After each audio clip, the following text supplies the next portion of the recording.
আল্লাহ শুকরিয়া করে উনি বসলেন আর আগুন পোহাচ্ছেন, আর খেয়াল করলেন যুবক রুটি বানায় আর পরে আস্তাগফিরুল্লাহ, রুটির দলা বানায় পরে আস্তাগফিরুল্লাহ, খামির বানায় আর পরে আস্তাগফিরুল্লাহ, রুটি নিয়ে উনুনের ভিতরে চুলার ভিতরে সেকা দেয় আর পরে আস্তাগফিরুল্লাহ, দোকানদারের কাছে কেউ আসলেই সে রুটি দেয় আর পরে আস্তাগফিরুল্লাহ, ক্রেতার কাছ থেকে টাকা নিয়ে ক্যাশ বক্সে রাখে আর কি পড়ে, আবার রুটি বানানো শুরু করে আর কি পড়ে, খালি এইটাই পড়তেছে। ইমাম আহমদ ইবনে হাম্বল তো অবাক, কিরে এটা আবার কেমন যুবক, খালি আস্তাগফিরুল্লাহ।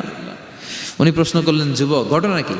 আসার পর থেকেই তোমার দেখতেছি তুমি রুটি বানাও, রুটি বিক্রি করো আর পড়ো আস্তাগফিরুল্লাহ, মালাকা ইয়া শাবাব। যুবক বলে, আস্তাগফিরুল্লাহ আমার সবচেয়ে বেশি পছন্দের আমল, আমি সব সময় আঠার মতে ইস্তেগফারের সাথে লেগে থাকি আর সব সময় পড়তে থাকি আস্তাগফিরুল্লাহ, আর এর বদৌলতে আল্লাহ আমারে মুস্তাজাবুদ দাওয়া বানিয়ে দিয়েছে। আহমদ ইবনে হাম্বল তো অবাক, আনতা মুস্তাজাবুদ দাওয়া, তুমি মুস্তাজাবুদ দাওয়া রুটিওয়ালা?